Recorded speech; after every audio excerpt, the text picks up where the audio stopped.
নমস্কাৰ মাধৱ পোল্ট্ৰি ফাৰ্মৰ তৰফৰ পৰা আপোনালোক সকলোকে আকৌ এবাৰ স্বাগতম জনাইছোঁ। আজি এটা নতুনকৈ বিষয় লৈ আপোনালোকৰ মাজলৈ ভিডিঅ' বনাবলৈ প্ৰস্তুত হ'লোঁ। সেইটো হৈছে যে মোৰ যিখিনি বতা চৰাই আছে, যিখিনি মোৰ কোয়েল বাৰ্ড আছে, সেইখিনি হঠাৎ কণী পৰা বন্ধ হ'ল।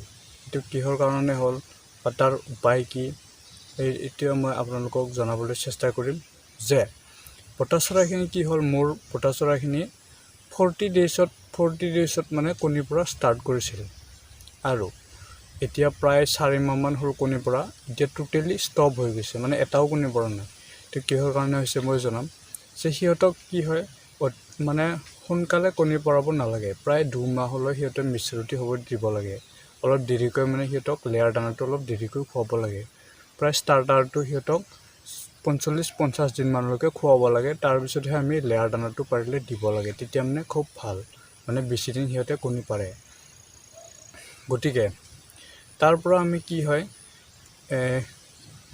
ইয়াৰ প্ৰতিকাৰ হিচাপে আমি ক'ব লাগিলে ইয়াৰ এটা SEZ পাউডাৰ আছে। SEZ বুলি কিনে এটা পাউডাৰ আছে। সেইটো আমি খোৱালে তাত ভিটামিন, কেলছিয়াম, জিংক সকলোবোৰ থাকে। সেইটো খোৱালে কি হয়, আমি প্ৰতিদিন 3 দিন ৰেগুলাৰ 3 দিন খোৱালে তাৰ অলপ প্ৰতিকাৰ হয়। গতিকে তাৰপিছত এটা কথা হ'ল যে কণী পৰাটো কিয় বন্ধ হ'ল, যে সিহঁতে কি হয়, কেতিয়াবা কি হয়, দানাৰ প্ৰব্লেম হ'লে সিহঁতে কণীটো নাপাৰে।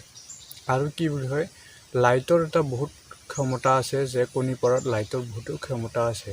যে লাইট সিহঁতক ৰাতিটো লাইট দি থৈ দিব লাগে। কণী পৰা চৰাইখিনিক ৰাতি লাইট দি থৈ দিব লাগে, যাতে সিহঁতে ৰাতিৰ দানাটো খাবলৈ পায়।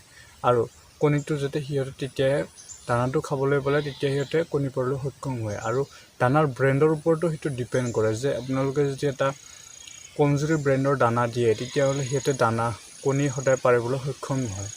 যি ব্ৰেণ্ডেড বস্তুবিলাক দিব লাগে, যেনেহ'লে গডৰেজ বা ইউৰো পাৱাৰ গোল্ড, এইবিলাকৰ দানা সিহঁতক খুৱাব লাগে। তেতিয়াহে সিহঁতৰ ৰোগটো ঠিকে থাকে আৰু কণী পৰাত সিহঁতে একো অসুবিধা নাপায়।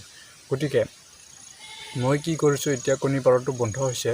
এতিয়া মই কি কৰিছোঁ, 3 দিন মই SEZ খুৱাম ৰেগুলাৰ। 3 দিন ৰাতিপুৱা 3 দিন SEZ খুৱাম।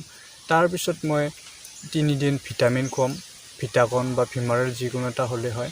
তাৰপিছত আকৌ মই 3 দিন কি খুৱাম, সিহঁতক কেলছিয়াম অষ্টবেট খুৱাম। তাৰপিছত সিহঁতৰ কণী আছে নে নাই, কণী পাৰে নে নাই, তাৰপিছত মই আপোনালোকক জনাম। যে এতিয়ালৈকে বৰ্তমান কণী পৰা নাই, এসপ্তাহমান হ'ল। গতিকে আপোনালোকক এইটো জনালোঁ। যদি আপোনালোকে কিবা তাৰ প্ৰতিকাৰ জানে তেতিয়াহ'লে মোক জনাওক। যদি ইয়াৰ সমাধান জানে মোক জনাওক, যে কণী পৰাটো কিহৰ কাৰণে বন্ধ হয় আৰু ইয়াক কি কৰিলে প্ৰতিকাৰ হ'ব। গতিকে সৰু এটা ইনফৰমেশ্যন আপোনালোকক জনালোঁ। যদি ইয়াৰ কিবা সমাধান আপোনালোকে জানে মোক জনাব। ঠিক আছে, আজিৰ ভিডিঅ'টো এইখিনিয়ে। ধন্যবাদ।